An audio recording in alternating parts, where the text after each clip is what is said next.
వెళ్తాను. ఒక ఊరు ఉంది. ఊళ్ళో సామాన్యంగా ఉండే ఒక మనిషి ఉన్నాడు. అతను రైతు. అయితే అతనికి చెడు అలవాట్లన్నీ ఉన్నాయి. కానీ వారి ఇంట్లో వాళ్ళు దేవుడిని బాగా కోరుకుని దేవుడి క్రియలను కావాలని చెప్పి అనుకుని ప్రార్థించగా దేవుడు ఒక స్థలాన్ని ఇచ్చాడు. వెళ్ళి సాగు చేసుకుని ఫలించి అభివృద్ధి పొందు అని. ఆ దీవెనను బట్టి అతను ఆ యొక్క స్థలాన్ని ఆయన తీసుకుని ఆ ఫలించే విధానంలో ఆయన అది ఫలిస్తూ ఆ దీవెనను తీసుకుంటూ చాలా సంతోషపడి దేవుల్లో చాలా గొప్పగా ఎదగడం ప్రారంభించాడు. ఆయన దీవెన వచ్చింది, సంతోషించాడు. ఆ క్రమంలోనే దేవుడు కృప ఆయనకు తోడుగా ఉంది, దేవుడి క్రియలు ఆయనకు తోడుగా ఉన్నాయి, దేవుడి యొక్క శక్తి ఆయనకు ప్రత్యేకమైన తోడుగా ఉంది. కానీ ఆయన చెడు అలవాట్లు మాత్రం మానలేదు. అదే సిగరెట్, అదే మందు, అదే మనుషులతో ఉండడం, అవే చెడు మాటలు మాట్లాడుతూ ఉన్నాడు. అప్పుడు భార్య కానీ ఇంట్లో వాళ్ళు కానీ నువ్వు ఆ మాటలన్నీ మానేస్తే నీ జీవితం బాగుంటుంది కదా అని అంటాడు. ఆ మాటలు మాట్లాడితేనే జనం నాతో ఉంటారు, ఆ మూర్ఖత్వంగా ఉంటేనే జనాలు నాకు భయపడతారు, నేను అట్లా బ్రతికితేనే నాకు ఆ జీవితం ఉంటుందంటే వారి బిడ్డలు వాళ్ళ తల్లిదండ్రులు వాళ్ళ భార్య మిగిలిన బంధువులు అంటారు, లేదు ఒకసారి మానేసుకుడు అంటే అది మానేస్తాడు. మానేసినప్పుడు అతను బాధపడుతూ ఇంట్లో ఉన్నప్పుడు ఏదైతే దేవుడి కోసం అతనికి వచ్చిన ఇబ్బందులన్నీ మానేస్తూ ఉన్నాడో ఆ మానేసిన విధానంలో అతను అలా ఉంటూ ఈ వ్యవసాయం లేకపోతే ఇంకోటి ఏదో చేసుకుంటూ దేవుడి ఇచ్చిన దీవెన తీసుకుంటూ వెళ్తున్నాడు. కానీ ఆయన జీవిత ప్రయాణంలో దీవెన తీసుకున్నాడు, సంతోషించాడు. దేవుడికి వ్యతిరేకమైన పనులన్నీ కూడా ఏం చేశాడు? మానేసి వెళ్తూ ఉన్నప్పుడు అనుకుంటున్నాడు అతను చుట్టూ జనమేమి ఉండడంలే. ఇంతకుముందు ఫ్రెండ్స్ లేరు, ఇంతకుముందు మనుషులు లేరు, ఇంతకుముందు ప్రాముఖ్యమైన వారు ఎవరు లేరు, ప్రాముఖ్యమైన ప్రజలు ఎవరు వారితో లేరు, ఎవరు లేరు. ఇంతకుముందు మనుషులు ఎవ్వరూ లేరు, ఒంటరిగా ఉన్నాడు.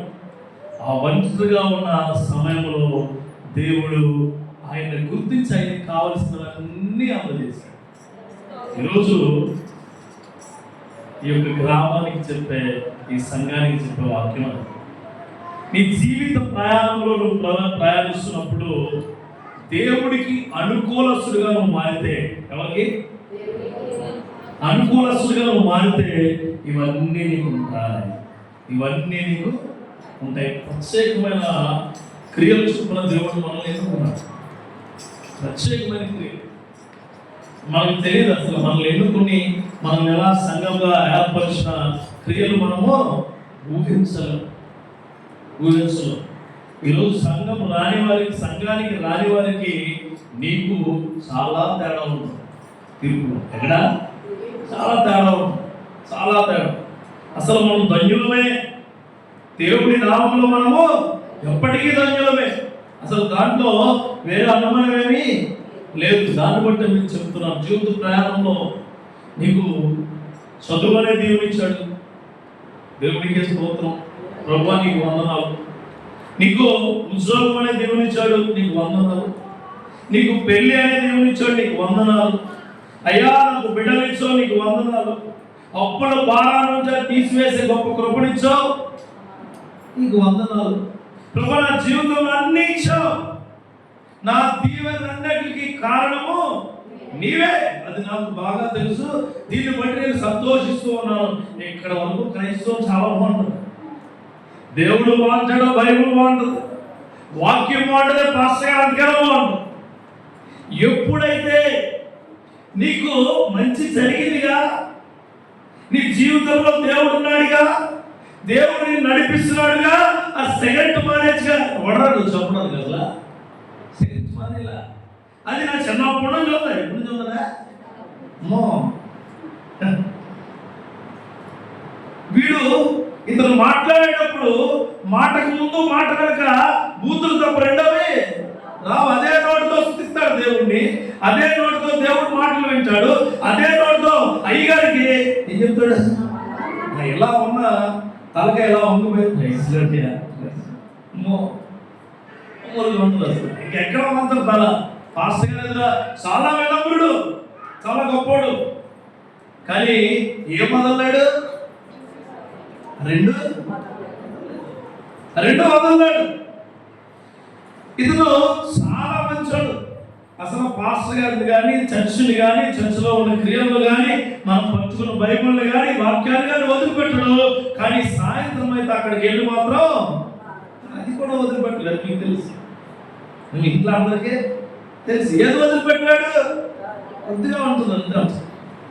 అది మరలా ఇతను మరలా ఈ కమ్యూనియన్ ఇచ్చినప్పుడు ఏది ఇది కూడా వదిలిపెట్టాడు. ఏది అది ఎంత ఉంటుంది? ఇదే మళ్ళీ చెప్తారు కదా, ఎంత ఉంటుంది ఎంత ఉంటుంది ఎంత కూడా ఉంటుంది. అంటే ఏంటి? రిపిటేటివ్గా తాగేవాడికి ఎంతైనా ఉంటుంది. నేను చెప్పే వాక్యం అదే. మొట్టమొదటిగా దేవుడు దీవించాడు, సంతోషించు, దేవునికి స్తోత్రం. కానీ దేవుడికి అభ్యంతరకరమైన వాటిని తీసివేయాలి. దాంట్లో ఇంకా వేరే ఆలోచన ఏమి ఉండకూడదు. అయ్యా చెయ్యి ఇరిగింది, ఖర్చు ఎందుకు కట్టారండి? నీ చెయ్యి ఏదైతే జరిగిందో అది కూడడానికి ఎన్నాళ్ళు చూస్తారు? ఎప్పుడు కూడుతుందో అప్పుడు అవుతుంది, ఇంకో టైం ఉంటుంది. డాక్టర్ గారు తీసేస్తున్నారండి, లైఫ్ లాగా ఉంచుకుంటారు. కుదరదు.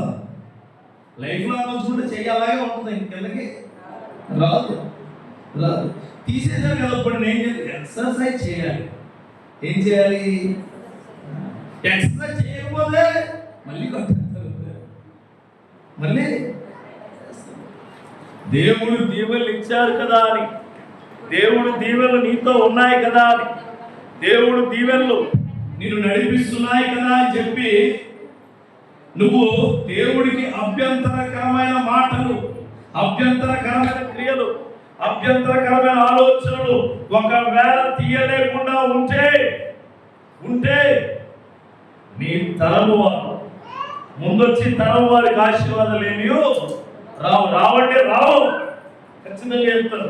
అదైతే ఈ రోజు నువ్వు తీసుకునే ఆశీర్వాదాలు నీ కొరకు కాదు, నీ కుటుంబం తరం వారి వరకు, నీ కుటుంబ తరం వారి వరకు. ఈ 3 మాటలు మీకు మీ జీవితానికి అనుకూలంగా విధానాలతో చెప్పి ముందుకు వెళ్తాను. దేవుడు ఆ మహిమతో నింపాలని ఆశపడుచున్నాను.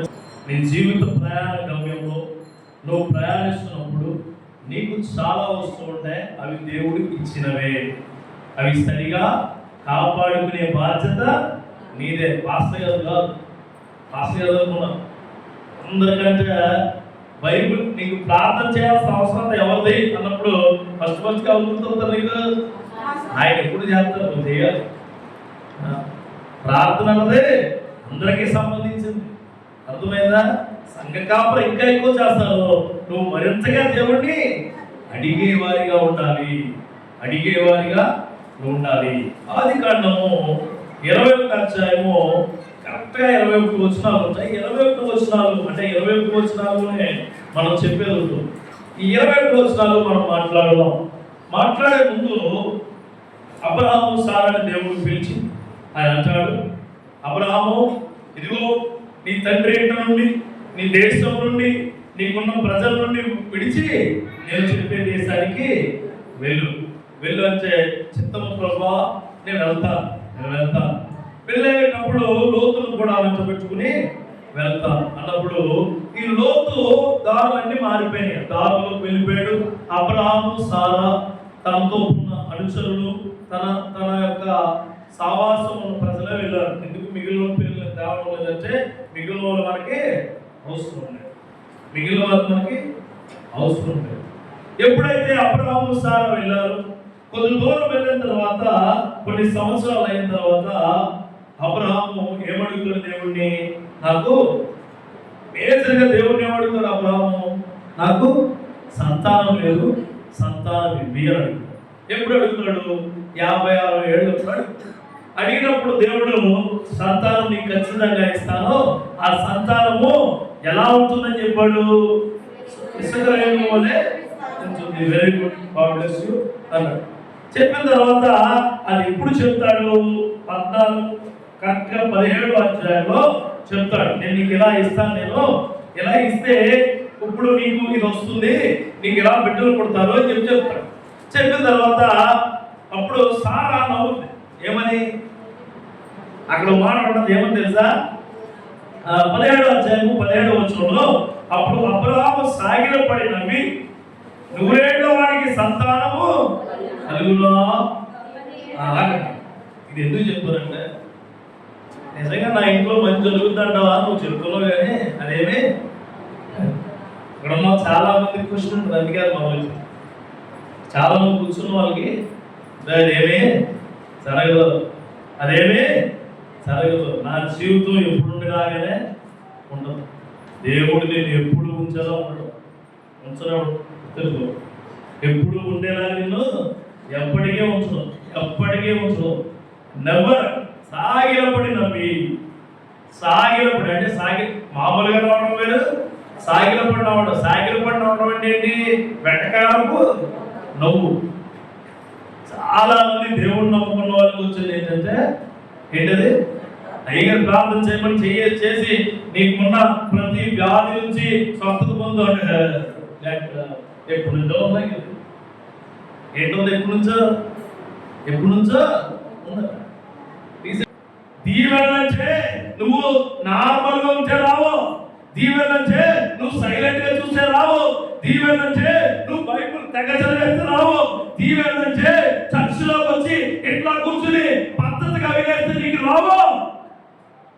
నువ్వు దేవుడి నామాన్ని నమ్మాలా, విశ్వసించాలా, ఆయన వైపు నిలబడాలా, ఆయన వైపు తిరగాలా, ఆయన వైపు చూస్తూనే నీ ద్వారా మాత్రమే అవుతుంది అని చెప్పి నిలబడి ఉండాలా. ఆ నిలబడి ఉండే శక్తిని ఇవ్వబోతున్నాడు దేవుడు. ఎందుకు ఎంత ధైర్యంగా ఎంత దృఢంగా ఉన్నానంటే, నీకు వాగ్దానం చేసిన దేవుడు నమ్మదగిన వాడు. నిన్ను నిలబడతానంటే నిలబడతాడు, నీకు ఇస్తానంటే ఇస్తాడు, నిన్ను కాపాడతానంటే కాపాడతాడు. నీకు కృప ఉంది అంటే కృప ఇచ్చే చూపిస్తాడు ఆయన. ఇదిగో కృప తీసుకోవాలి అని తీసుకునే శక్తి నీ దగ్గర ఉండాలి.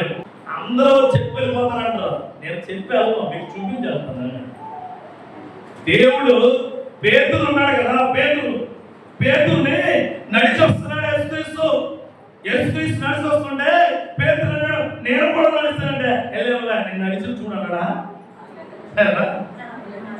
రాంతే రాబాబు రా, పేతురు నడుస్తాడండి. నడిచాడా?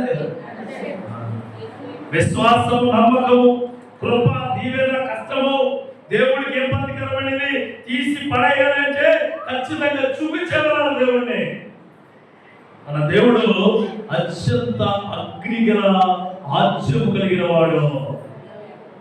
నీకు చల్లదనాన్ని ఇస్తాడు, ఇక అట్ ది సేమ్ టైం వేడిని కూడా ఇచ్చే దేవుడు. ఇక్కడ చూడండి, అబ్రహాము సారా దేవుడిని అడిగితే అబ్రహాము సారాకు దేవుడు చెప్పిన ప్రకారము ఒక బిడ్డను ఇచ్చాడు. ఆ బిడ్డను ఇచ్చిన తర్వాత ఆ బిడ్డకు ఏ పేరు పెట్టాలో ముందే దేవుడు నిర్ణయించున్నాడు. బిడ్డకు ఆ పేరు పెట్టాలి అని నిర్ణయించిన బిడ్డకు ఆ పేరు పెట్టి అప్పుడు మనం ఆనంద భరితులు అవుతారు. 17 వచనాలు అదే ఉంటుంది. ఏమంటుంది? అదే దేవుని దీవెనలతో సంతోషించిన అబ్రహాము సారా. ఈరోజు కూడా ఇక్కడ కూర్చుని బాప్తిసం తీసుకుని నీ కొత్త జన్మ వచ్చినప్పుడు ఎంత సంతోషించి ఉన్నావు. నీ పేరు మార్తమ్మ గారు, మరియమ్మ గారు, నీ పేరు ఎస్తేరు గారు, రూతు గారు, నీ పేరు దేవుడికి సంబంధించిన పేరుగా నువ్వు మారినప్పుడు నువ్వు ఎంత ఆనందపడి ఉన్నావు.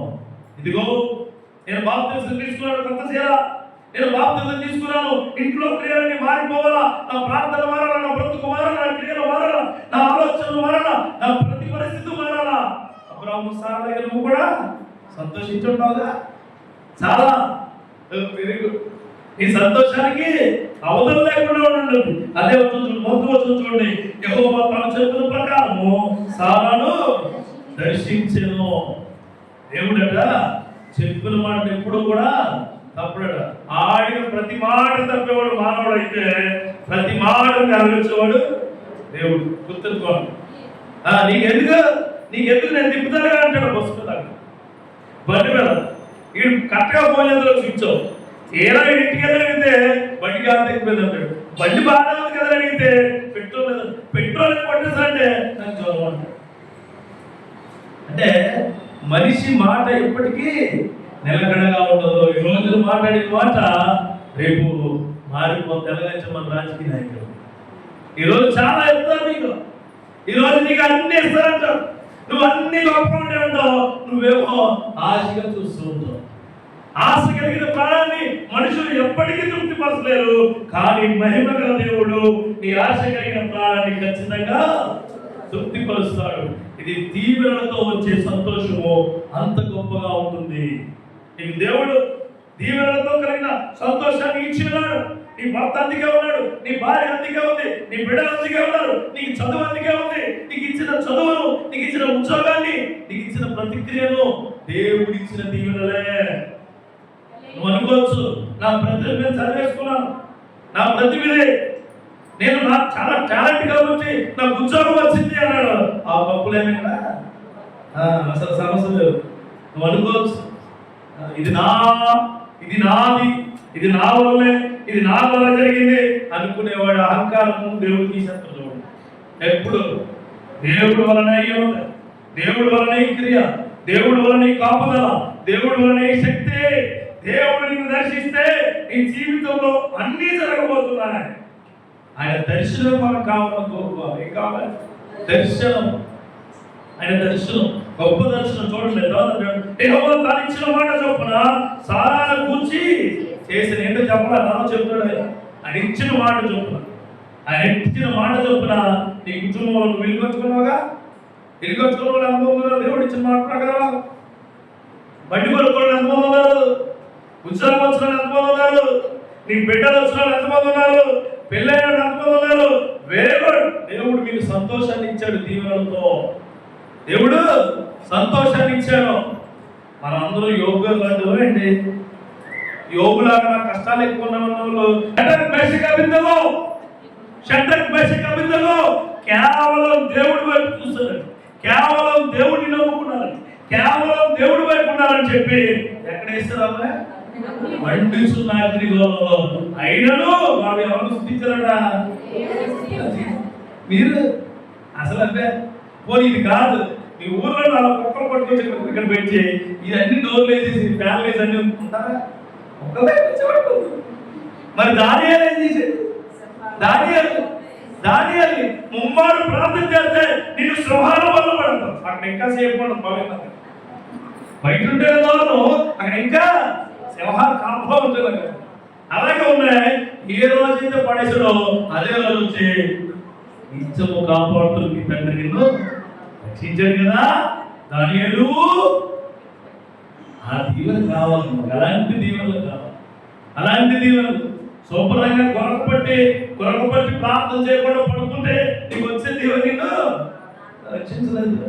చాలా మంది కూర్చున్న వాళ్ళకి దేవుడు ప్రేరణ పడి చెప్తున్నాను. బైబుల్ ఉంది, ప్రార్థన లేదు, ఆరాధన ఉంది, విశ్వాసం లేదు, చర్చిలో అటెండెన్స్ ఉంది, అటెంటివ్ గా లేవు. నువ్వు అటెండెన్స్ వస్తున్నారు, అటెంటివ్ గా ఉంటున్నారు. అటెండెన్స్ ఉండడం అంటే ప్రజెంట్సా వెనకాల బెంచ్కి పోతుంది. ఫస్ట్ బెంచ్ లో ప్రజెంట్సా అంటాడు. ఇక్కడ కూడా అంతే, ఇక్కడ కూడా అలాగే ఉన్నాయి. నిజంగా ఏంటండి మమ్మల్ని అంటున్నారంటే ప్రైజ్లో నువ్వు బాగుపడిపోతావు. నేను అన్న మాట నీకు లోపల లాడించిన గొడవ అనిపించదు. నిజమే, నువ్వు చాలా బాగా బాగుపడిపోతావు. అలా లేదు, ఇది అలాగే చెప్తాను. నేను ఇంకెలాగంటానంటే ఇంకో 10 సంవత్సరాలు అలాంటి వచ్చి మాట్లాడి నువ్వు బాగుపడతావు. అర్థమైందా? ఇంజక్షన్ నొప్పి నీకు తెలిస్తే ఆ మందు లోపలికి ఎక్కువ. ఇంజక్షన్ చేస్తే డాక్టర్ గారు ఇంజక్షన్ చేసి ఆశపోయింది చేసిన నీకు ఎప్పటికీ రాదు. ఎప్పటికీ స్పర్శ లేని హృదయాలను దేవుడు మార్చలేడు. అదే అంటున్నాడు, తాను ఇచ్చిన మాట చొప్పున సారాన్ని గుర్తు చేస్తాడు. ఎట్లనగా దేవుడు అబ్రహాముతో చెప్పిన, చాలా అండర్లైన్ చేసుకున్న మాట, నిర్ణయ కాలములో సారా గర్భవతి అతని ముసలితనంలో కుమారుని కానీ నువ్వు అనుకున్న టైంకి దేవుడు నీకు ఇవ్వడం, ఆయన అనుకున్న టైంకే ఇస్తాడు. గుర్తుంచుకోండి. నువ్వు అనుకోవచ్చు మా అబ్బాయికి 20 ఏళ్ళ వస్తువులోకి చదువు అయిపోవాలా, 23 ఏళ్ళ వస్తువులోకి పెళ్లి అయిపోవాలా, 26 వస్తువులోకి పిల్లలు పుట్టేయాలా, 28 ఏళ్ళ వస్తువులోకి వాళ్ళ మొత్తం అన్నీ అయిపోవాలా, 30 ఏళ్ళ వస్తువులోకి చచ్చిపోవాలా. ఇది ఆయన నిర్ణయ కాలంలో జరుగుతాయి. ఇక్కడ చాలా మీరు పెద్ద పెద్ద టైం టేబుల్ వేసుకుంటారు మీ జోలు కోసం. ఏం కాదు, దేవుడి నిర్ణయ కాలంలోనే ప్రతిదీ జరుగును. చూడండి, పిల్లలు ఎవరొస్తూ నేను టైం టేబుల్ వేసుకుంటారు. ఎగ్జామ్ టైం టేబుల్ ఇచ్చిన టైం టేబుల్ అంటారు. పొద్దున్న 4 గంటలకు లేయాలి, 9 గంటలకు చదువుకోవాలా, 9 నుంచి 10 గంటల వరకు చదువుకోవాలా, 1 గంట నుంచి 3 గంటల వరకు చదువుకోవాలా, 3 నుండి 5 అమ్మతో ఉండాలా, 6 నుండి 7 చదువుకోవాలా, మళ్ళీ పడుకోవాలి. దీంట్లో కూడా జరగదు. పొద్దున్న 6 గంటలే ఇద్దరు సెల్ ఫోన్ పట్టుకుంటారు. 9, 10, 11, 12 అవి బాబు ఎగ్జామ్స్ కదా, ఇక్కడ ఏముంది కదా, 12, 1 గంట, 2, 3, 4, 5 బాబు ఎగ్జామ్స్ ఇక్కడ టైం ఉందిగా. ఎన్ని రోజులు టైము? 4 రోజులు ఉంది. 5 రోజులే అనుకుంటావు, 6 రోజులు చెమటలో వచ్చి జ్వరం వచ్చేది. వెంటనే మీ అమ్మగారు అప్పుడు మాస్టర్ గారు తీసుకొచ్చి, అయ్యా ప్రార్థన చేయండి, పిల్లలు మరీ భయపడిపోతుంది ఎగ్జామ్స్ అని. ఎప్పుడు భయపడాలి నువ్వు? నిర్ణయ కాలం ముందు భయపడాలి. నిర్ణయించిన కాలం ముందు నువ్వు ఏ కాలం అయితే నిర్ణయించుకున్నావు, దేవుడు నీకు ఏ కాలం అయితే ఇచ్చాడు. ఆయన అంటాడు, పౌలు అంటాడు, సమయమును పోనీయక సద్వినియోగపరుచుకోమన్నాడు. నువ్వు సమయాన్ని పోనీయో మొత్తం వదిలేస్తావు, నీ దగ్గర నుంచి జరుగుతుంది. ఆ సమయం నుంచి నువ్వే పారిపోయేవాడిగా పారిపోయేవాడిగా ఉంటే దేవుడు నీకు దీవెనలు ఎప్పటికీ ఇవ్వడం. నిర్ణయ కాలం ముందు దీవెనలిచ్చే దేవుడికి మహిమ కలుగును గాక. అడుగు దేవుడిని, ప్రభువా నేను ఈ టైంలో ఇల్లు కట్టుకోవాలా, ప్రార్థించు. దేవుడు నీకు అది చేసి చూపిస్తాడు. ప్రభువా నా బిడ్డ కోసం, ఇదిగో ఈ పెళ్లి కోసం వెతుకుతూ ఉన్నాను. అలా వెతకదు. ప్రభువా నేను చూసుకున్నాను, నువ్వు అది టికెట్ ఎలా దేవుడు టికెట్ అన్నాడా? నువ్వు ఆల్రెడీ టికెట్ కొన్న దేవుడు టికెట్, నువ్వు ఆల్రెడీ టికెట్ పెట్టేసుకున్నా. ఆయన టికెట్ పెట్టితే నువ్వు ఓకే అనాలా? ఆయన ఏదైతే టికెట్ పెట్టాడో ఏమన్నా టికెట్ కొన్నాడు. ఎక్కడికి వెళ్దామని దేవుడు అంటాడు, నువ్వు ప్రాంతానికి వెళ్ళవా, ఆ ప్రాంతంలో అందరూ పాడైపోతారు, నేను నీకు ఒక మాట ఇస్తాను, ఆ మాట పట్టుకెళ్ళి చెప్పు. అక్కడ టికెట్ దేవుడికి కూడా టికెట్ ఎక్కడ కడుపులో టికెట్. నినివే దర్శించి నాకు సంబంధం లేదు, ఎక్కడ టికెట్ కూడా కావాలి. నాకు మనిషి ముఖ్యం, అక్కడ జరిగింది కాదు. ఎందుకంటే నువ్వు మనిషివే, నినివేవు కాదు, నువ్వు దర్శించువు కాదు, నువ్వు మనిషి. నువ్వు అలాగే చేస్తున్నావు, నేను అప్పుడు అలా చేసుకుంటే ఇప్పుడు ఎలాగయ్యేది? అప్పుడు ఏదైనా దేవుడి చిత్తమే, నాకు చాలా చదువుంది. ఎలక్ట్రికల్ ఇంజనీర్లో గోల్డ్ మెడల్ వచ్చినప్పుడు నేను ఐఐటికి వెళ్ళి పెద్ద ప్రొఫెసర్ అయ్యి మామూలు కాదు అసలు ఒక పెద్ద కంపెనీ పెట్టాలి. ఇప్పుడు కూడా నడుపుతాను కంపెనీ, అది యేసుక్రీస్తు కంపెనీ. దీనికి లాభాలే నష్టాలు ఏముండవు. పొద్దున్న నుంచి సాయంత్రం వరకు ఉద్యోగం చేసుకుంటాం, సాయంత్రం మళ్ళీ ప్రేమ ఉంటే ఒక 6-7 రోజుల్లో ఖచ్చితంగా 5 రోజులు మళ్ళీ పరిగెడుతూనే ఉంటాం. కారు తీసుకుంటూ వెళ్ళిపోతాం. మా పిల్లలతో ఆడుకునే సమయం కూడా ఉండదు. మా పాప అంటది, అది మళ్ళీ ప్రేరా. నిర్ణయించిన కాలం ముందు దేవుడికి పని చేయడం చాలా శ్రేయస్కరం. నీ ప్రార్థన కూడా దేవుని ఇంట్లో, కానీ నిర్ణయించిన సమయానికి కుటుంబ ప్రార్థన చేసే వాళ్ళు ఉన్నారు ఇక్కడ. కుటుంబ ప్రార్థన చేసుకున్న వాళ్ళు ఒకసారి మీకు చేతులు ఉంటే ఒకసారి చూపించండి. చేతులు ఉంటేనే, కొంతమందికి లేదు. ఏ కుటుంబ ప్రార్థన చేసుకోవాలి కదా మీరు. కుటుంబ ప్రార్థన అంటే ఏంటో తెలుసా? దేవుణ్ణి ప్రతిరోజు నీ మధ్యలోకి తెచ్చుకుని ఆయన్ని స్తుతిస్తూ ఆయన్ని మహిమపరచడమే కుటుంబ ప్రార్థన అంటది. ఒక తల్లిగా, ఒక తండ్రిగా, ఒక బిడ్డలుగా, ఒక తాతయ్యగా, ఒక అమ్మమ్మగా, ఒక నాన్నమ్మగా నువ్వు మధ్యలో దేవుడిని పెట్టి దేవుడి నామాన్ని పట్టుకుని 2 పాటలు పాడుకుని వాక్యం చదువుకుని ప్రార్థన చేసుకుని ఆ ప్రార్థన కూడా, ప్రభువా ఈ రోజంతా నన్ను కాచి కాపాడు, నీకు వందనాలయ్యా. నేను ఏదైనా తప్పు చేస్తుంటే నన్ను క్షమించు అయ్యా. ఇదిగో నా బంధువులను, చుట్టాలను, ఇబ్బందులను నీ కాపాడు. నాకు ఆర్థికంగా సమయాన్ని, ప్రభువా నా కుటుంబంలో, నా వంటిలో ఉన్న ప్రతిక్రియను నువ్వు తీసుకో. నువ్వు మహిమపరచు. అయ్యా, ఈ రాత్రికాల సమయం పడుకున్నాను, మళ్ళీ ఉదయకాల సమయంలో లేచే శక్తిని నాకు దయచేయి అని చిన్న ప్రార్థన మీరు చేయగలుగుతున్నారు. ఇంట్లో భర్త ప్రార్థన చేస్తే భార్య చేయదు, భార్య ప్రార్థన చేస్తే భర్త. పైగా ఏం చెప్తారంటే, మా ఆవిడ అవుతుంది కదండి, పర్వం ఆవిడ అవుతుంది, నువ్వు ఎక్కడ ఉంటావు తెలుసా, హలో అంటే ప్లీజ్ రికమెండేషన్లో అస్సలే మనం.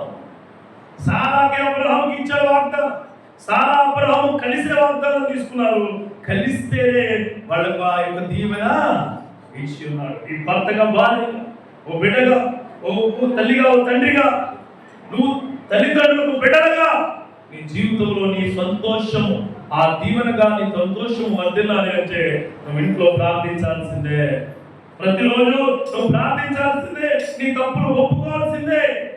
అని నువ్వు అసలు ఆ పని చెయ్యని దానిగా ఉంటే స్తోత్రం, దేవుడు ఈ రోజు నీకు బయలుపరిచాడు. ఈ రోజు నుంచి నీ జీవితాన్ని కొత్తగా మొదలు పెట్టు, ప్రార్థించు. ఫస్ట్ రోజే ఏమి పని అవ్వండి.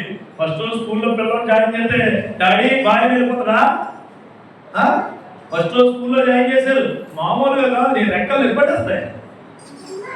ఆడికి చాక్లెట్లు కొనాలా, బిస్కెట్లు కొనాలా, ఆడు ఏం చేస్తున్నాడో తొమ్ము చూడాలా, మామూలుగా ఉండదు కాదు. అలాగే నీ ప్రార్థన జీవితాన్ని మీ కుటుంబంలో మొదలు పెట్టినప్పుడు మొదటి రోజు చాలా ఇబ్బందిగా ఉంటుంది. ఆయన అంటాడు, నా మార్గము చాలా ఇరుకైన మార్గము, విశాలమైన మార్గం. టీవీ చూడడానికి ఫస్ట్ టైం నిప్పురాదు నీకో, సెల్ ఫోన్ గంటగానే చూస్తే నీకేమి కళ్ళు కూడా ఏమనిపించవు. నీవు ఎక్కడికైనా ఎవరైనా సోచ్ చెప్తుంటే ఇలా కూర్చుని వినడానికి నీకేమనిపించదు. చర్చలో పట్టుమని ఒక గంట కూర్చుంటే లాగేస్తుంది బాబోయ్. ఇరికైన మార్గం అలాగే ఉంటాయి. దేవుడు ఇరికైన మార్గంలోనే వెళ్ళమంటున్నాను. నా మార్గం ఇరికైన మార్గము, కానీ ఇరికైన మార్గంలో కూడా నేను నీకు విశాలత కలిగజేస్తాను, ఆ విశాలత ఇస్తాను. నిర్ణయ కాలమందు, ఇరుకైన మార్గమందు వారికి కలగజేసిన ఒకే ఒక దీవెన, ఒకే ఒక సంతోషమైన కార్యము ఐసాకు శరణం నీకు కూడా ఇచ్చాడు. ఆ దీవెన సంతోషంగా నీ కుటుంబంలో మారి ఉన్నది. నీ అప్పులన్నీ దేవుడికి మొరపెడితే తీర్చుంటాడు. నువ్వు కావాలనుకునే దేవుడు నీకు ఇచ్చి ఉంటాడు. నువ్వు అనేక సార్లు దేవుడికి మొరపెట్టినప్పుడు నీ బిడ్డలను, నీ యొక్క భర్తను, నీ భార్యను, లేకపోతే నీ కుటుంబ సభ్యులను లేవనెత్తుంటాడు ఆయన. గుర్తుందా నీకు? అవి సంతోషాలే, అవి దీవెనలే. మరి ఇప్పుడు ఏం చేయమంటారండి అని అడిగితే ఫిలిప్పీలకు 4:4 సరే ఎవరైనా ఉంటే సాయం చేయండి. ఫిలిప్పీలకు రాసిన పత్రిక 4:4 ఎల్లప్పుడూ నువ్వు ప్రభువునందు ఆనందించుడి, మరలా చెప్పుదును ఆనందించుడి. ఏం చేయాలంటే ఏం చేయాలి? నువ్వు దేవుళ్ళో ఆనందం అంటే ఏంటండి? తెలియక అడుగుతున్నాను, అంటే మీకు తెలియక అడుగుతున్నాను. నాకు తెలుసు దేవుళ్ళో ఆనందం అంటే పొద్దున్నే లేచి 8:30 బయలుదేరి ఇక్కడికి వచ్చామా? తమ్ముడాళ్ళ ఇంటికి వెళ్ళి కాసేపు కూర్చున్నాం, మాట్లాడాం. అయ్యగారి దగ్గరికి వచ్చారు, మాట్లాడారు. అక్కడికి కూర్చున్నాం, అంతా చేసి మాట్లాడు. ఇదే ఆనందం, ఇదే ఆనందం. దేవుడి పనిలో, దేవుడి క్రియలో, దేవుడి ఆలోచనలో, దేవుడి వాక్యంలో, దేవుడు నీ వెనక ఉన్నాడని వేసే ప్రతి అడుగులో దేవుడు అంటాడు, ఎల్లప్పుడూ ఆనందించుడి, ఎల్లప్పుడూ ఆనందించుడి. ఎప్పుడైనా సరే rejoice in this, rejoice in God, be happy in God. దేవుళ్ళో ఎప్పుడు ఆనందించాలి. దీవెన తీసుకున్న ప్రతి వ్యక్తి ఎప్పుడు దేవుళ్ళో ఆనందిస్తూనే ఉంటాడు. గుర్తుపెట్టుకోండి, నీకు వచ్చిన చదువు, నీకు వచ్చిన ఉద్యోగం, నువ్వు ఉండే బ్రతుకు, బ్రతుకు అంతా ఆయన ఆనందమే, అంతా ఆయన. చాలా మంది క్రైస్తవులు 20-30 సంవత్సరాల నుంచి చర్చకు వచ్చేవాళ్ళు ఆయన మాట ఏంటో తెలుసా? ఏమిచ్చాడు దేవుడు అంటే మా పాటలు మొదలన్న మాట మీరు అంటారు. ఏమిచ్చాడు దేవుడు? ప్రతి ఆదివారం వెళ్ళిపోతే ఏమిచ్చాడు? ఏమిచ్చాడు అంటే ఏం చెప్పాలో తెలుసా? నీతో ఎదురుగా నిలబెట్టాడు. ఒకవేళ దేవుడు లేకపోతే ఎప్పుడో కరోనాలోనే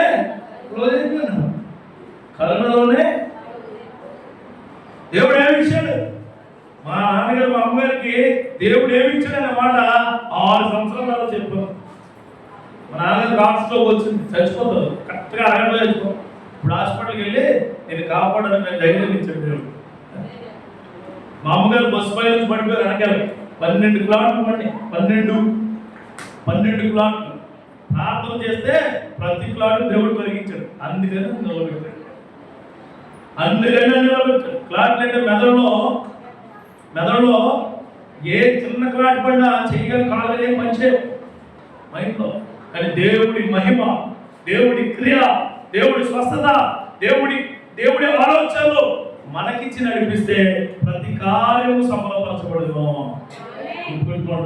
నా సోదరుడు, దేవుడు నీకు ఏమి ఇచ్చాడంటే దీవెనతో సంతోషాన్ని ఇచ్చాడు. ప్రతిసారి దీవెనలు ఇచ్చాడు కదా, సంతోషాన్ని ఇచ్చాడు. నీ బిడ్డలు ఎవరైనా తిరగడం దీవెనే, నీ బిడ్డ నీతో మాట్లాడడం సంతోషమే, నీ భర్త నువ్వు కలిసి భోజనం చేయడం సంతోషమే, నీ భర్త నువ్వు కలిసి ఎక్కడికైనా వెళ్ళడం, ఏదైనా దర్శించడం, దేవుణ్ణి కోరుకోవడం సంతోషమే.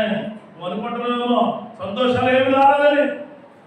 ఒక్కసారి కళ్ళు మూసి దేవుణ్ణి చూస్తే ఆ సంతోషం ఏంటో నీకు అర్థమవుతుంది. నేను నా బిడ్డ నా ఎదురు తిరుగుతున్నప్పుడు నా బిడ్డను చూసి అనుకుంటాను, నువ్వు ఇచ్చిన దీవెన ప్రభువా. వాడు నాతో మాట్లాడి నాకు సలహా ఏదైనా చెప్తున్నప్పుడు నువ్వు ఇచ్చిందే ప్రభువా అని సంతోషపడుతుంటాను.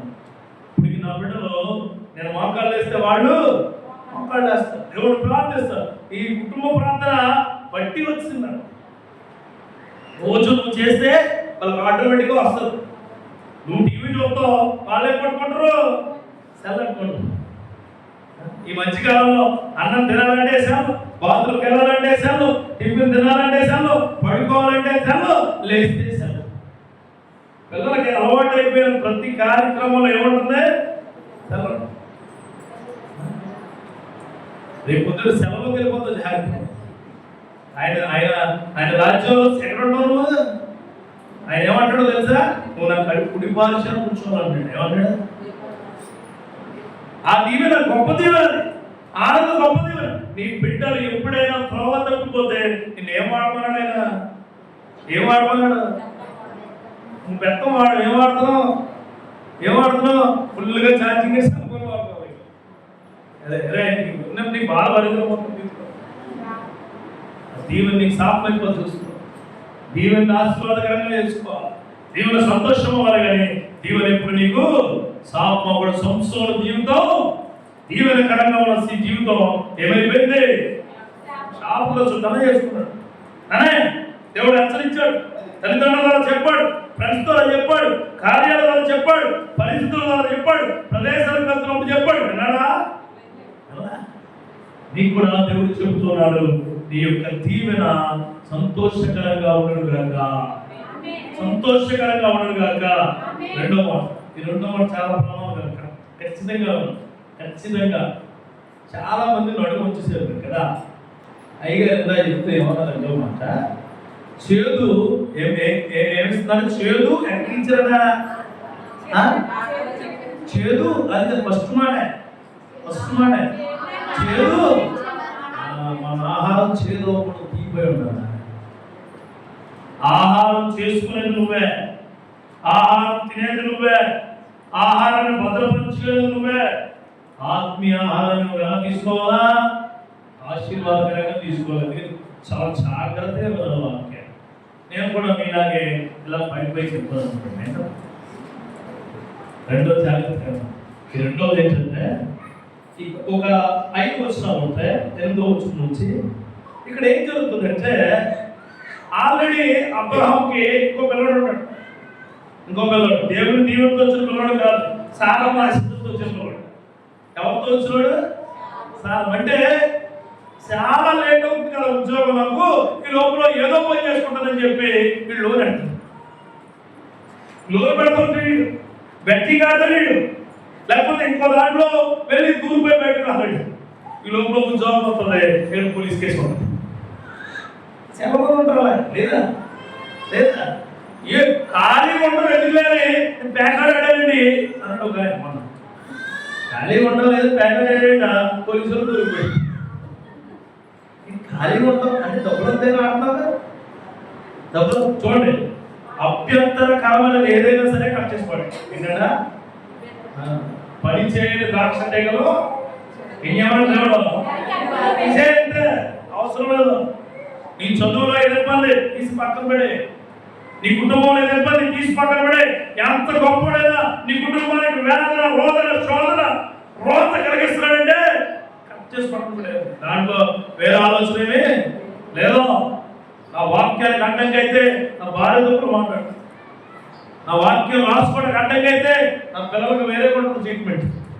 వాక్యం పక్కనకి వెళ్ళి ఒరే నువ్వు కొన్నాడు చాకలి కొడుతున్నా అన్నా 2 వేస్తే కూర్చోబెడతాడు. వాక్యం ఎవరికన్నా కూర్చో అంటే ఇంటికి స్వభావం ఉండాలి. మా తమ్ముడు అడిగితే చెప్తాడు, ఒకసారి అలా ఉంటాడు, అలాగే ఉండాలి. దేవుడు అలాగే ఉండాలా. తల్లిదండ్రుల సెంటిమెంట్స్ మనకి ఎప్పుడైనా వర్కౌట్ అయినప్పుడు నా వాక్యానికి అది ఇబ్బంది కలుగుతుందేమో అని చెప్పి నేను సెంటిమెంట్కి ఏమి తల్లిదండ్రులు ప్రేమిస్తాను, అలాగే ఏం కావాలి సమకూరుస్తాను. కానీ అదేమో మనకు అను వదిలేస్తాం ఏంటంటే నేను వల్ల దేవుడు వదలడానికి చెప్తాను. ఏం చేద్దాం తెలుసా, చుట్టాలు వచ్చారనుకో ఏదో ఆకరాకు పెట్టుకోకపోతాం, ఆదివారం ఒంట్లో చర్చకి వెళ్ళిపోతాం.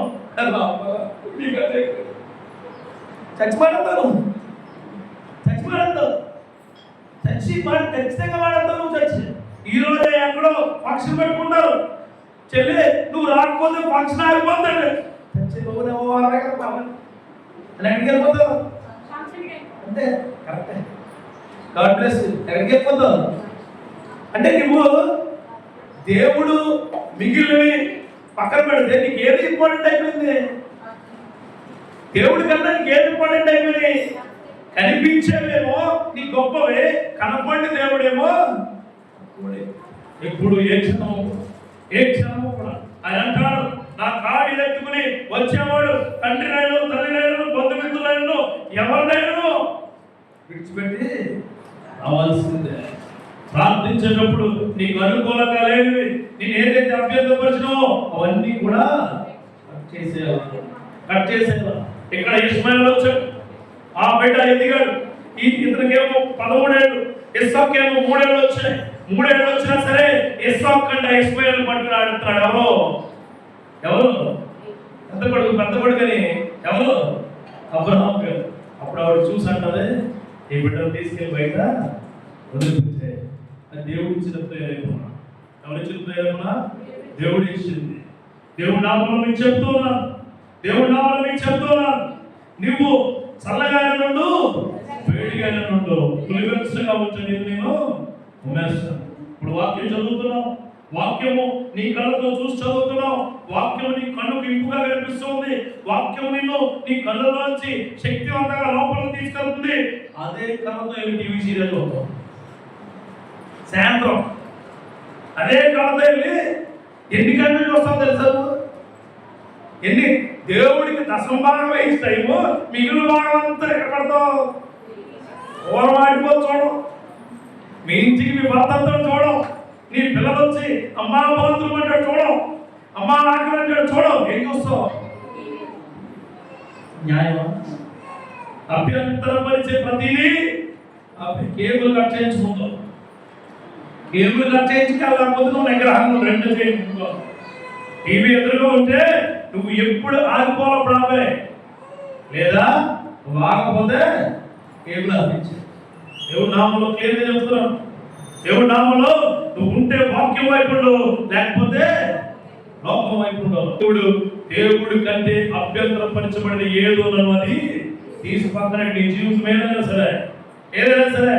నువ్వు ప్రార్థనకు రావాలంటే చీర సెలెక్ట్ చేసుకోండు, ప్రార్థనకు రావాలంటే షాంపూ సెలెక్ట్ చేసుకోండు, ప్రార్థనకు రావాలంటే నీ చెప్పులు సెలెక్ట్ చేసుకోండు, ప్రార్థనకు రావాలంటే ఇంట్లో ఉన్నవన్నీ సెలెక్ట్ చేసుకొస్తావు. ప్రార్థనకు రావాలంటే అవి ఇవి సెలెక్ట్ చేసుకోవడం కాదు, నువ్వు దేవుడిని సెలెక్ట్ చేసుకోవాలా. దేవుడు ప్రభా నాతో మాట్లాడు, నాతో మాత్రమే మాట్లాడు, ప్రభా నా జీవితంతో మాట్లాడు, ప్రభా నడిపించు, ఇదిగో నా జీవితం బాగాలేదు, నీకు వ్యతిరేకమైనవి నా దగ్గర ఉన్నాయి, తీసివేసే శక్తి నాకు ఖచ్చితంగా దయచేయి, దయచేయి, దయచేయి. ఇక్కడ మోకరిస్తావు, దేవుడు అడుగుతూ ఉంటాడు, మోకరించి ప్రభు నన్ను మార్చు, నన్ను మార్చు, నన్ను మార్చు. సంఘ కాపలు చెప్తూ ఉంటాడు, ఆ మందు మానే, ఆ సిగరెట్ మానే అని చెప్తాడు. కానీ నా మోకరించిన దాంతో వెళ్ళిపోయి అక్కడ తాగేసి మోకరిస్తాడు, ఇక్కడ మోకరిస్తాడు, ఇక్కడ వదిలేస్తాడు. మళ్ళా మీరు తేవాలా, తీసుకురావాలా. అయితే అట్టైనా ఉండు, లేకపోతే ఇటైనా ఉండు. అయితే అవునను, లేకపోతే కాదు. అవును కాదు అన్న మాటలే దేవునివి. మిగిలిన ఏ మాట్లాడారు? సాతానుదే అంటాడు. చూడండి అక్కడ బలం ఉంటుంది మాట. ఇస్సాకు పాల్పడిచిన దినమందు అబ్రహాము గొప్ప విందు చేస్తాడు. అప్పుడు అబ్రహాము అభిపుత్రులైన హాగరుడైన కుమారుడు పరిహసించుట సారా చూచి ఈ దాసి దీని కుమారుణ్ణి వెళ్ళగొచ్చుము. దీని గురించి మనం తీసుకోవాల్సిన మాట ఏంటంటే, దేవుడికి వ్యతిరేకమైన దాసి, దేవుడికి వ్యతిరేకమైన బానిస నీలో ఉంటే ఏం చేయాలి? తీసివేయాలి. చదివే పిల్లలు ఉంటారు, వాళ్ళకి జ్ఞానం అన్న దేవుడి ఇచ్చిన వాళ్ళు అంతేనా? పొద్దున్న సాయంత్రం వరకు ఇన్స్టాగ్రామ్ కొట్టుకుంటాం. మూతి ఎలా ముడిస్తావు బామ్మ, మూతి నవ్వుతావు బామ్మ, చెడేసుకుంటావు బామ్మ, లిప్స్టిక్ వేసుకుంటావు బామ్మ, గోల్డ్ రంగు వేసుకుంటావు బామ్మ, చివరికి ఆ ఇంట్లో కోడుకుని లేదు. దేవుడు అభ్యంతరపరిచే మాటలు, దేవుడు అభ్యంతరపరిచేలే. ఒక వాక్యాన్ని ఎప్పుడైనా ఈ వాట్సాప్ స్టేటస్ పెట్టావా? మా చర్చిలో ఎవరు ఆరాధన జరుగుతుంది, ఈ ఆరాధనలో దేవుడు మాతో మాట్లాడుతున్నారు అని ఎప్పుడైనా మాట పెట్టావా? పెట్టదు. మా ఇంటి దగ్గర వర్షం కురుతుంది, మా ఇంట్లో కోయిలు కూసింది, మా ఇంట్లో కాక వచ్చింది. దేవుడి మాట నీ స్టేటస్ 300 మంది చూస్తే కనీసం 200 మంది ఆ వాక్యం చదువుతారుగా, వాళ్ళు ఆలోచించారుగా, అసలు వాక్యం ఎందుకు పెట్టావు అనేది వాళ్ళు చూస్తారుగా. నేను ఏది అభ్యంతరపరుస్తుంది? నీ మాటలు ఏమి అభ్యంతరపరుస్తున్నాయి? నీ ఆలోచన ఏమి అభ్యంతరపరుస్తున్నాయి? నీ క్రియలు ఏమి అభ్యంతరపరుస్తున్నాయి? నీ దాసి, ఆ దాసి ద్వారా వచ్చిన క్రియలు అది వదిలిపెట్టేస్తాయి.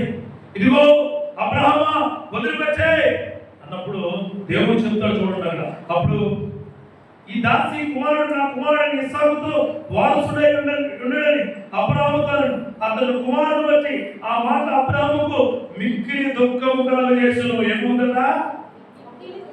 వదిలేమన్నప్పుడు ఏమండి, ఎందుకంటే అమ్మాను తాగేస్తారు, చంపేస్తారు. ఇంకోసారి అన్నాను, నీ పెళ్లి ముందు తాగా, నీ పెళ్ళి అయినప్పుడు తాగా, పిల్లలు పుట్టినప్పుడు తాగా, పక్షినప్పుడు తాగా, ఇప్పుడు మారేమన్నాయండి.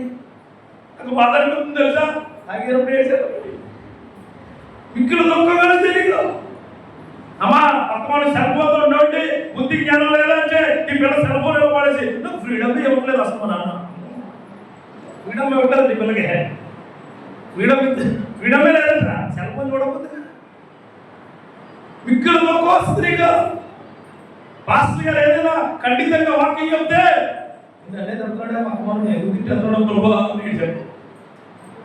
నీకు అలాగే అనిపించిందంటే నిన్ను మార్చుకోమని ముందు ఒక కత్తిగా తయారవ్వాలంటే ముందు అది 500 రాళ్ళు తెలుసా?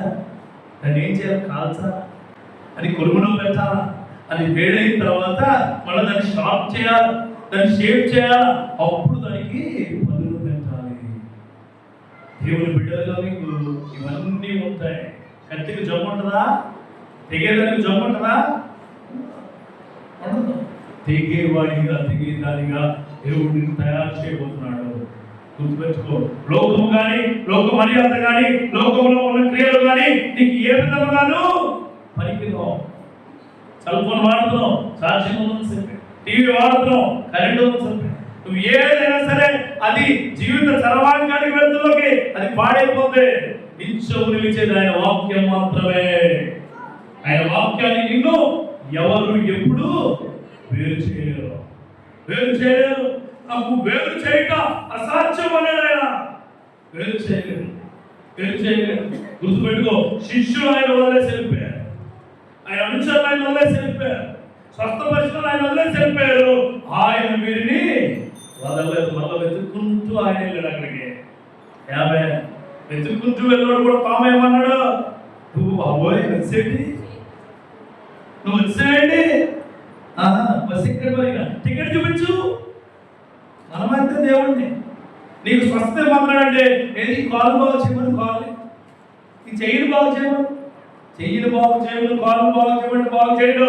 ఆ చెయ్యిని ఖచ్చితంగా బాగు చేస్తాడు. గుర్తుపెట్టుకో, ఖచ్చితంగా చేయగలడు దేవుడు, ఖచ్చితంగా తీర్చగలడు దేవుడు. అనుకునే క్రియలు మాత్రమే దేవుడు చేయగలడు. నీ జీవితంలో ఉన్న ప్రతి కార్యము ఈ లోకానుసారమైనవి వదిలేస్తున్నప్పుడు దుఃఖం వస్తుంది. నీ పాతకాలం ఫ్రెండ్స్ అందరూ ఉంటారు, వాళ్ళని ఇబ్బంది పెడుతూ ఉంటారు, వాళ్ళతో నువ్వు ఎంజాయ్ చేస్తావు. వాళ్ళ వదులు రావాలంటే నిద్ర పట్టదు నీకు, ఉండలే వాళ్ళు వదులు లేకుండా. కానీ ఒక్కసారి ఆ లోకంలో ఉన్న కార్యం వదిలేస్తే దేవుడు నీకు అమితమైన శక్తిని ఇవ్వబోతూ ఉన్నాడు. నా సోదరుడు, నువ్వు తెలుసుకోవాల్సింది ఒకటే, అభ్యంతరకరమైనది ఏదైనా నువ్వు జీవితంలో ఉంటే వాటిని తీసివే. దేవుడు అభ్యంతరకరమైన తీసివేసినప్పుడు నీకు అభ్యంతరం లేకుండా నేను ఉంచబోతూ ఉన్నాడు. గుర్తుపెట్టుకోండి, నీ జీవితంలో ఏదైనా నీకు తెలుస్తుంది. అది టీవీ అభ్యంతరం నీకు తెలుసు, నీ సోకుల అభ్యంతరం నీకు తెలుసు, నీ క్రియల అభ్యంతరం నీకు తెలుసు, నీ ఆలోచన అభ్యంతరకరమైన నీకు తెలుసు. నీకు అభ్యంతరకరమైన అన్నివే. కొంతమందికి అన్నగారు చెప్పినట్టు, ఇందాక అయ్యగారు చెప్పినట్టు తిండి అభ్యంతరకరం. కొంతమందికి పొద్దున్న నుంచి సాయంత్రం ఏం చేస్తూ ఉంటారు, మేకన్నా ఆపుద్ది కానీ రావడం, మేక అవుతుంది కాసేపు కనీసం నెవరేసుకుంటారు. అబ్బే పొద్దుట బిర్యానీ తినేస్తాడు, మధ్యాహ్నం చికెన్ తినేస్తాడు, సాయంత్రం తాలింపు తినేస్తాడు, నైట్ ఎక్కువ తినేస్తాడు, పొట్టంత వచ్చాడు అయ్యి బాబోయ్ అంటాడు. ఎందుకు నోటిని కాచుకోమన్నాడు కదా దేవుడు, నోటిని కాచుకోమన్నాడు. కొంతమంది ఉంటారు మాటలు అభ్యంతరకరంగా ఉంటాయి. వీడు ఎక్కడికైనా వెళ్తే అక్కడ ఉన్న జనం అనుకుంటారు అయ్యి బాబాయ్ ఆడు వచ్చేస్తున్నాడు అంటాడు. నీ మాటలు అభ్యంతరకరమైనప్పుడు అయ్యి బాబా ఆడు వచ్చేస్తుండే. వెళ్ళిన దగ్గర నుంచి మొదలెడతావు, ఎక్కడో అమెరికా ప్రెసిడెంట్ దగ్గర నుంచి మీ ఊరు ప్రెసిడెంట్ వరకు మాట్లాడుతూనే ఉంటావు. ఎందుకు ఉపయోగం నీకు? ఎందుకు? నువ్వు వెళ్ళిపోయిన తర్వాత నేనేమంటారు తెలుసా, ఇటు మరి దేవుడు పెట్టండిరా, దేవుడు పెట్టాడు. వీడు ఒక మాట ఉంటా, తీయండి ఒకసారి. రోమిలకు రాసిన పత్రిక 12వ అధ్యాయము 2వ వచనంలో పరిశుద్ధాత్మను, 12వ అధ్యాయము 2వ వచనం, మీరు ఈ లోక మర్యాదను అనుసరింపగా ఉత్తమమును అనుకూలమును సంపూర్ణమైన దేవుని చిత్తమేదో పరీక్షించి తెలుసుకున్నట్లకు మీ మనస్సు మారి నూతనం అవ్వటం వలన రూపాంతరం పొందండి. ఇంకో మాట ఉంటుంది ఒకసారి 9వ అధ్యాయంలో 7వ వచనంలో ఉంటారు. అబ్రహాము సంతానమైనంత మాత్రము చేతను అందరూ పిల్లలు కారు, కానీ ఇస్సాకు వలనైనది నీ సంతానము అనబడును. అబ్రహాము వాగ్దాన పుత్రుడు, వాగ్దానాలు ఇచ్చిన తండ్రి. ఆయనకి ఇచ్చినవే మనకు వస్తాయి, బయటదేది కాదు. గుర్తుపెట్టుకోండి, నీ సంఘ కాపరి చెప్పిన మాటలే ఈ సంఘానికి గొప్ప క్రియలు ఇస్తాయి. ఆమెన్. మొన్నంటే ఒక ఆయన చెప్తున్నాను, ఇప్పటికి మీరేమి ఇప్పటికి కూడా పాపులేం కాదు. నువ్వు పాపం చేసావని నువ్వు గుర్తిస్తే అదే గొప్ప విడుదల. ప్రభువా నేను పాపం చేశాను. ఈ పాపాన్ని విడుదలించంటే పశ్చాత్తాపడే సమయం ఇస్తాడు. పాపానికి మనం చేసే పొరపాట్లకి తేడా చెప్తాను. నేను ఎక్కడికి వెళ్ళి చెప్తాను, 3 ఉంటాయి. ఫర్ ఎగ్జాంపుల్, నేను ఈ అమ్మాయి ఇక్కడ నుంచుందనుకో, ఇది ఎలా తగిలింది అనుకోండి, అది పొరపాటు. నాకు తెలియకుండా జరిగింది. రెండోసారి చూసుకొట్టాను అనుకోండి, తప్పు అంటే ఏంటి? నాకు తెలిసి జరిగింది, కావాలని తెలిసి జరిగింది, కావాలని కొట్టాను అనుకోండి, అది పాపం. అర్థమైందా? మన పాపం ఎలా చేస్తున్నాం అంటే, టీవీ చూడటం పొరపాటు చూసావు, ప్రభా క్షమించు అని అడిగాను. టీవీ పదే చూడటం తప్పు. ప్రభా నేను తప్పు చేస్తున్నాను, నన్ను విడుదల చేయి. టీవీకి బానిసైపోవడం మనకు తెలిసిన తమ్ముడు సిగరెట్ అంటే ఎలా ఉంటుందని ఒకసారి నోట్లు ఎట్టుకున్నాను. సిగరెట్ అంటే ఎలా ఉంటుంది, పొరపాటు. లేగాడట బలే ఉందన్నాడు, బయట కూతురు రింగ్లు వచ్చినాయట, ఇంకా బాగుందనుకున్నాడట. తెలిసి ప్యాకెట్లు తాగేస్తాడట. కొన్ని రోజులు అయిన తర్వాత మీ ఓడికి లోపల ఉన్న ఒక పార్ట్ తీసేయాలన్నాడు. అప్పుడు తెలిసిందండి ఏమని, పాపం చేసేసానండి. పాపం చేస్తే నీలో ఒకటి పోయే వరకు దేవుడు నీకు క్షమించడు, గుర్తుపెట్టుకో. అర్థమైందని చెప్పింది. ఇప్పుడు బాధ అర్థమవుతుంది. నీలో ఒకటి తీసేస్తాడు, నీలో నీకు దీవెనకరంగా ఉన్నది ఒకటి తీసేస్తాడో, అప్పుడు వరకు నువ్వేం ఏం చేస్తున్నావు నీకు తెలీదు. అప్పుడు దానికన్నా ముందే గుర్తించా. ఎప్పుడైతే నువ్వు ముందుగా గుర్తిస్తావో అప్పుడు దేవుడు నీకు గొప్ప కార్యాలు ఇస్తాడు.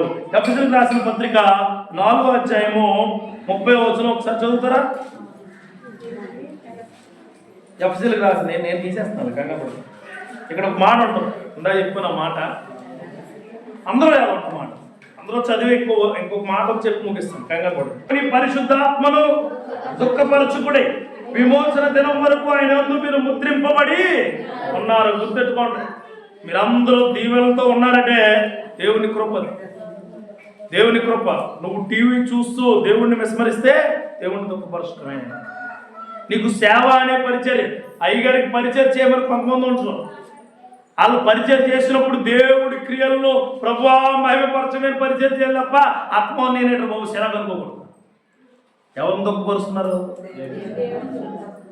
సేవకుడు చుట్టూ ఉండి, సేవకుడికి చేదోడుగా ఉండి, సేవకుడికి బలంగాను ఉండి, నీ బలాన్ని ఆయనకి ఇచ్చినప్పుడు నిన్ను మరింత బలంగా చేస్తారు దేవుడు. గుర్తు ఆయన ఏమంటాడు? పిలిచిన వారు అనేకులు, ఏర్పరిచిన వారు కొందరే. ఏర్పరిచిన వారికి ఉంటారు మీరు. అమ్మే గుర్తెట్టుకోండి, సేవకుడికి నువ్వు సాయపడే విధానాల్లో పరిశుద్ధాత్మ నిన్ను గొప్పగా నడిపిస్తాడు. సేవకుడి పక్కనుంటే ఆయన యొక్క వెలుగులో నువ్వు మరింత ప్రకాశంగా ఉంటావు. అనుకోవచ్చు నువ్వు ఆదివారమే పాస్ట్ గా నీకు ఫోన్ చేశారంటే ఆయనకు నువ్వు సాయం చేసే మహాభాగ్యం నీకు మహాకృప. సేవకుడు అంటే ఎవరు అనుకుంటున్నారు మీరు? దేవుడు ఏర్పరిచిన దూత. ఎవరో గుర్తుపెట్టుకోండి, దేవుడు ఏర్పరిచిన దూత, దేవుడి మాట బోరగా వచ్చే దూత. ఆమె సేవకుడి ప్రార్థన చేసి సేవకుడిని మీద ప్రార్థన చేస్తున్నప్పుడు స్వతహాగా దేవుడి కృప నీ మీద ఉండి ప్రార్థించేలా చేస్తుంది. అందుకే సేవకుడి విషయంలో చాలా జాగ్రత్త, ప్రేరేపణతో చెప్తున్నాను ఈ మాట. ప్రేరేపణతో ఇసుకుతూ ఇబ్బంది పడుతూ ఇంట్లో నాకు అస్తమానం నేనేనా అనే ఆలోచనలతో ఏ వ్యక్తి ఉండకుండా, అదే అంటే పరిశుద్ధాత్మను దుఃఖపరచుకుడి. అభ్యంతరకరమైన నువ్వు గేమ్ ఆడుకుంటావు, పాస్టర్ గారు ఫోన్ చేస్తారు, కట్ చేయమాక, గేమ్ ఆపే. చాలాసార్లు జరుగుంటుంది నీకు అలా. నువ్వేదో ఫోన్ మాట్లాడుకుంటావు, పాస్టర్ గారు ఫోన్ వెయిటింగ్ వస్తుంది, నువ్వు ఎత్తావు. ఆపే. అభ్యంతరపరచబడిన ప్రతిదీని దేవుని దగ్గర నుంచి తీసివేయబడును గాక. చర్చికి వచ్చే టైంలో నీకు అభ్యంతరపరిచింది ఏదైనా పక్కనడే, ఎవరైనా సరే, నువ్వు విడిపోయిన మళ్ళా కలిపేది దేవుడే. గుర్తుంచుకో, విడిపోయిన వారిని మరలా కలిపేది దేవుడే. పరిశుద్ధాత్మను దుఃఖపరచడం అంటే ఏంటి? ఈ పక్కన బైబిల్ ఉంది, ఈ పక్కనేమో సెల్ ఫోన్ ఉంది. బైబిల్ చదివే టైం నువ్వేం చూస్తున్నావు? ఎవరిని దుఃఖపరుస్తున్నావు? ఈ పక్కనే ఉంటాడే, నీలో ఉంటాడే, నీతో ఉంటాడే, నేను నడిపిస్తూ ఉంటాడే. కానీ నువ్వు దేవుణ్ణి పట్టించుకోవట్లేదు. చుట్టాలు వచ్చారు మీ ఇంటికి, ఆ చుట్టాలతో మాట్లాడకుండా టీవీ రిమోట్ నొక్కేసామనుకో, ఉంటాడా? వెళ్ళిపోతాడా? అడుగుతాడు నేను చుట్టం ఏమనంటే, బాగుందిరా క్రికెట్ మ్యాచ్ అంట. మరి ఎవరు మ్యాచ్ అంటే వాళ్ళకే. మరి ఎంత కొట్టాలి? అంత కొట్టాలి. చూస్తే అదే దేవుణ్ణి అలాగే అన్నావు. ఆదివారం వచ్చినప్పుడు ప్రార్థన చేస్తాగా, ఆదివారం వచ్చినప్పుడే బైబిల్ ఓపెన్ చేస్తా. అప్పుడు ఎక్కడే భక్తులు వచ్చేద్దరకు మామూలు టైంలో రాదా? ఎగ్జామ్కి వెళ్ళే ముందు ఎక్కలేని భక్తులు వచ్చేస్తే, పాస్టర్ గారు ఈ పెన్ను ప్రార్థన చేయండి, ఈ అట్టకు ప్రార్థన చేయండి, ఈ ఆటగడ్డకు ప్రార్థన చేయండి, పాస్టర్ గారు మీ చెయ్యిదారు నెత్తి మీద ఎత్తి మొత్తం జ్ఞానంతో వచ్చేద్దండి బాబు. ప్రతిరోజు చదువుకొని ప్రార్థన చేయలే, కాలేజీకి వెళ్ళినప్పుడు ప్రార్థన చేయలే, ఫ్రెండ్స్తో బీచ్కి వెళ్ళినప్పుడు ప్రార్థన చేసుకోలే, ఫ్రెండ్స్తో నువ్వు కూర్చుని చిట్ చాట్ చేస్తున్నప్పుడు ప్రార్థన చేసుకోలే. నువ్వు స్టేటస్లు ఏం పెట్టావు? మరి ఏం పెట్టావు? యూట్యూబ్ అనే గొట్టంలోకి వెళ్ళిపోయి ఎప్పుడో వస్తాగా బయటికి రావట్లేదు. ఎప్పుడైనా యూట్యూబ్లోకి వెళ్ళి దేవుడి వాక్యాలు వినేవారు ఉన్నారు అక్కడ? తిరస్కరించబడే ప్రతి కార్యము తిరస్కరించును గాక. గుర్తుంచుకోండి, దేవుడి నామంలో చెప్తున్నాను. అసలు దేవుడిని కార్యము క్రియ చేయాలంటే, దేవుడు ఆయన కృపనికి ఇవ్వాలంటే, దేవుడి కార్యంలో నువ్వు నడవాలంటే ఖచ్చితంగా దేవుడికి వ్యతిరేకమైన నువ్వు తీసిపడేయాల. చర్చికి వస్తావు, అప్పుడే నిద్ర వచ్చేది నీకు. అప్పుడే నిద్ర. నువ్వు వంట చేస్తున్నావు, నిద్ర అవుతావా?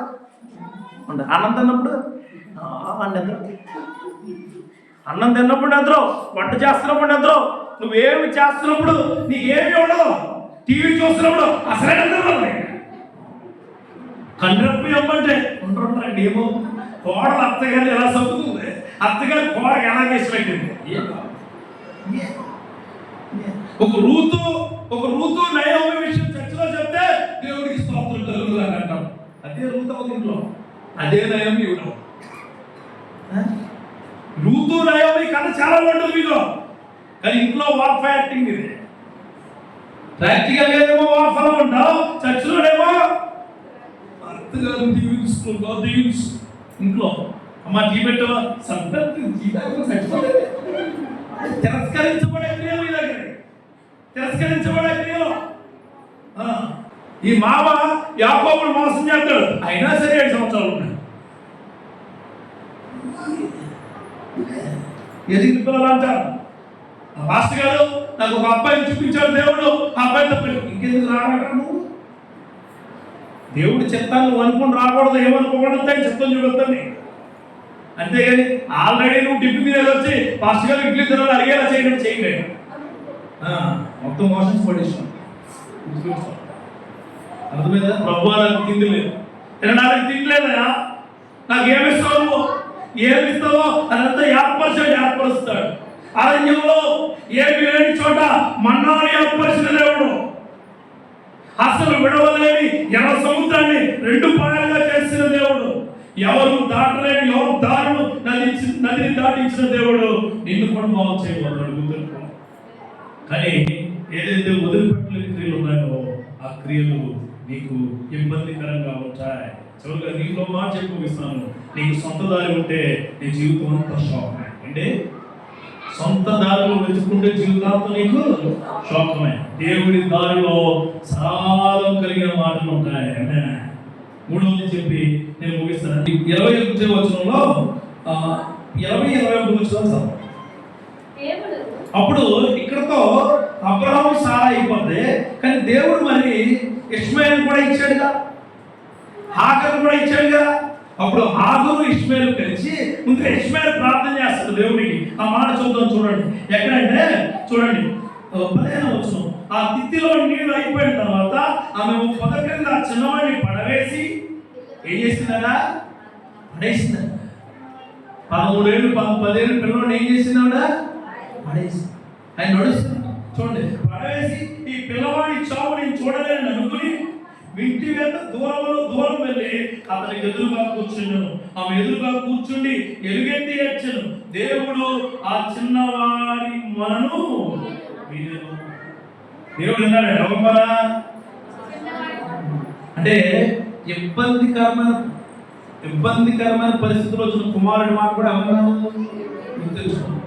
గుర్తించుకో. ఇబ్బందికరంగా మోసపోయిన నీ జీవితాన్ని కూడా దేవుడు చూస్తాడు. ఖచ్చితంగా దేవుడు నీకు అన్ని అందిస్తాడని గుర్తుంచుకో. పాడైపోయినా, పగిలిపోయినా, పడిపోయినా, బ్రతకలేకపోయినా, ఇబ్బంది పడుతూ ఉన్నా, పాత రోత జీవితం కలిగిన నీ జీవితాన్ని ఆయనకి ఇస్తే ఆయన అద్భుతమైన జీవితాన్ని ఇవ్వబోతున్నాడు. ఎవరు మొదలన్నాడు? చిన్నవారి మొదల. ఈవిడ కూడా మాట్లాడుతుంది చూడండి. ఆ చిన్నవారి మొదలు వినను. అప్పుడు దేవుని దూత ఆకాశం నుండి హాగరును పిలిచి, హాగరు నీకేమి వచ్చినది, భయపడకు. ఆ చిన్నవాడున్న చోట దేవుడి వారి స్వరం విని ఉన్నాడు. అంటే విడువబడిన ప్రతి మనిషి యొక్క మన ఏమంటారు? దేవుడు వింటాడు. నువ్వు తిరస్కరించిన దానివైనా, పడిపోయిన దానివైనా, ఇబ్బంది పడే దానివైనా, నువ్వు ఎందుకు పనికిరాని దానివైనా నీ మాట ఖచ్చితంగా ఆయన వింటాడు. చూడండి, పాపులను పరిశుద్ధులుగానే చేస్తాడు. పాపంలో వెళ్ళిపోయిన వాళ్ళని పైకి కూడా వింటాడు. అంత గొప్పది. ఆమె ఎంత పాడైపోయినా, తుక్కు అయిపోయినా నిన్ను మరలా తల మనిషిలా చేస్తాడు. 500 రూపాయల నోటు బాగా తీసిన మంచిగా ఉందనుకోండి, మంచిగా ఉంటుంది. నలిపేసిన దేవుడు అంటే ఇందులో ఎప్పటికీ నా దగ్గర మారదు. వ్యభిచారి ఆవిడ అందరం చూసి అంతమంది ఉంటారు. ఆవిడ అందాన్ని అందరూ చురుకున్నారు. ఆవిడ అందరూ పాలుభాగ్యస్తులు అయ్యారు. కానీ దేవుడు ముందు నిలబెట్టాక ఆవిడ తప్పులని ఒప్పుకుని నిలబడిన తర్వాత ఆయన మాట్లాడాడు, అమ్మా అందరూ అంటారు, అందరూ సుఖాలు అనుభవించుకోండి, చుట్టూ ఉన్న వాళ్ళందరూ విచారితో అని ఆయన అంటాడప్పుడు మీలో ఎవరైనా పాపం చేయకుండా ఎడల రాయేశ్వరుడు. నా దేవుడు నిన్ను భయపెట్టడు, నా దేవుడు నిన్ను బాధ్యత వైపు నడిపిస్తాడు. ఆమె బాధ్యత వైపు నడిపిస్తాడు ఆయన. అదే నడిపిస్తున్నాడు ఆయన. చూడండి 20వ వచనం, దేవుడు ఆ చిన్నవాడికి తోడై ఉండెను. విడుదలైన ప్రేమ, విడిపోయిన ప్రేమ, విడిపోయిన తండ్రి ప్రేమ, విడిపోయిన ఆ కుటుంబం ప్రేమని మన దేవుడి ప్రేమగా ఇవ్వబోతూ ఉన్నాడు. విడిపోయిన మళ్ళా చెప్తున్నా, కుటుంబాలుగా విడిపోయి ఉంటే ఇక్కడ యేసు నామములో మరలా కుటుంబంలో ప్రేమ నిలబడును గాక. దేవుడు మంచిది, నాది కాదు. మళ్ళా చెప్తున్నా, కుటుంబంగా విడిపోయిన కొన్ని కుటుంబాలు దేవుడి నామములో ఏకము కలుగును గాక. ఏకము అల్లుడు నీతో మాట్లాడలేదా? యేసు నామములో నీతో మాట్లాడును గాక. అంతే, నీ బిడ్డకి నీ అల్లుడికి బాగలేదా? దేవుడు స్ఫుటపరచును గాక. నీ లేకపోతే నీ అన్నయ్య తమ్ముడు నీ కుటుంబము విడుదలైపోయిందా? యేసు నామములో కలిపి మిమ్మల్ని గొప్ప చేయను గాక. దేవుడు నిజంగా చేసే దేవుడు. చూడండి, ఇంకో మాట చెప్పి నేను ముగిస్తాను. 21వ వచనంలో అంటాడు, వల్ల అతడు పారాను అరణ్యంలో ఉన్నప్పుడు అతని తల్లి ఐగుప్తు దేశం నుండి ఒక స్త్రీని తెచ్చి అతనికి పెళ్లి చేశారు. అంటే 13 ఏళ్ళ కుర్రాడు, అప్పుడే 25 ఏళ్ళకి వచ్చాడు. 13 ఏళ్ళ కుర్రాడు ఎక్కడికి వచ్చాడు? ఈరోజు నేను చెప్పిన వాక్యం అదే, నీ జీవిత గమనంలో, నీ జీవిత ప్రయాణంలో నీకు వచ్చేవన్నీ దేవుడు ఇచ్చాడు. మొట్టమొదటిగా నీకు దీవెనిచ్చాడు, అది సంతోషంతో అనుభవించు. దీవెన సంతోషంతో అనుభవించు. ఇల్లు ఇచ్చాడండి, ఇల్లు ఇచ్చిన కదా ఒకదాన్ని ఉండని నేర్పుతుంది. ఉద్యోగం ఇచ్చిన ఉద్యోగం బాబాయ్ నేర్పుతుంది. ఉద్యోగం ఇచ్చినప్పుడు నువ్వు ఖచ్చితంగా ఉద్యోగం చేయలేదా? మరి ఏడవడం ఎందుకు? నాకు అప్పుడే పెళ్ళి అవుతుంది, నేను అప్పుడే పెళ్ళి చేయాలంటుంది. మేనేజ్ చేయమని ప్రణాళిక, దేవుడు ప్రణాళిక ఉందే. కొంతమంది పెళ్లి చేసుకున్న తర్వాత 4 సంవత్సరాలకు ఏమవుతుందనుకుంటారు? పిల్లలు వద్దనుకుంటారు, కావాలనుకుంటారు. సేవకుడి నోటి నుంచి వచ్చిన ప్రతి మాట దేవుడు. సేవకుడి నోటి నుంచి వచ్చిన ప్రతి మాట దేవుని మాట అయి ఉంటుంది. దేవుని మాట అయి ఉంటుంది. దుఃఖించండి, సంతోషంతో తీసుకో. సంతోషం. యోబట తనకు వచ్చిన కష్టాలన్నీ వచ్చుకున్నాడు. దావీదు తనకు వచ్చిన ప్రతి క్రియను సాధించాడు. ఓర్చుకునేవాడిగా ఉంటే దేవుడు మరింత మందికి నేను ఓదార్పునిచ్చేవాడిగా చేయబోతున్నాడు. దుఃఖించిన దీవెనల్ని నేను సంతోషించడానికే. రెండవది, నీకున్న ప్రతి ఇబ్బందికరమైన కార్యము దేవుళ్ళో తీసుకోడే. ప్రత్యేకించబడిన వాడు గుర్తెచ్చుకో. నువ్వు బాప్తిసం తీసుకుంటే నువ్వు ప్రత్యేకించబడిన వాడివే, ప్రత్యేకించబడిన దానివే. ప్రత్యేకించబడిన వాడు ఎప్పుడు దేవుడు వైపునే ఉండాలి. దేవుడి వాక్యాన్ని ప్రకటించే వ్యక్తి సరిగా లేకపోతే ఎలా ప్రకటిస్తాడు? ప్రకటించే వ్యక్తి సరిగా నిలబడకపోతే దేవుడు ఎలా నిలబడతాడు? అలాగే నువ్వు కూడా ఆరాధించే వ్యక్తి సరిగా లేకపోతే నీ ఆరాధన దేవుడి దగ్గర ఎలా చెల్లుదా? ఇప్పుడు టీవీ చూసినప్పుడు నేను గుర్తొస్తాను, అమలాపురం వచ్చిందా? అయ్యి బాబాయ్ ప్రార్థన చేస్తావే. కాలేజీకి వెళ్ళినప్పుడు గుర్తొస్తుంది, ఏమని అన్న వచ్చాడుగా, ప్రార్థన చేసుకుని బయటకు వెళ్ళాలి. పాస్టర్ గారు పక్క నుండి ఆయన నడిపించినప్పుడు గుర్తొస్తుంది, ఇది ధన్యత, ఇది దేవుడు నాకు ఇచ్చిన ధన్యత. పాస్టర్ గారికి దేవుడుగా ఉన్నప్పుడు గుర్తొస్తున్న మాట ఏమాట? అది ధన్యత. అయ్యా, నీ సేవ చేసుకునే గొప్ప మహిమ నాకు ఇచ్చినందుకు నీకు వందనాలు ప్రభువా అనే సంతోషం మరెవరు పోలేరండి. రెండో మూడోది ఏంటి? నీకు జరగాల్సినవన్నీ ఆయన జరిపిస్తాడు. గుర్తుంటుంది ఆమె. నీకు జరగాల్సినవన్నీ, నేను ఉంటే ఏమవుతుంది, నేను వెళ్తే ఏమవుతుంది, నేను లేకపోతే నా బిడ్డలో నువ్వు లేకపోయినా ఉన్నా ఎక్కడికి వెళ్ళినా దేవుడు నీ కుటుంబాన్ని నిన్ను క్షేమకరంగా చేయబోతున్నాడు. ఆమె మూడు గుర్తుపెట్టుకోండి. దేవుడు తన మహిమతో మీ కుటుంబాలను, మీ జీవితాలను దీవించును గాక.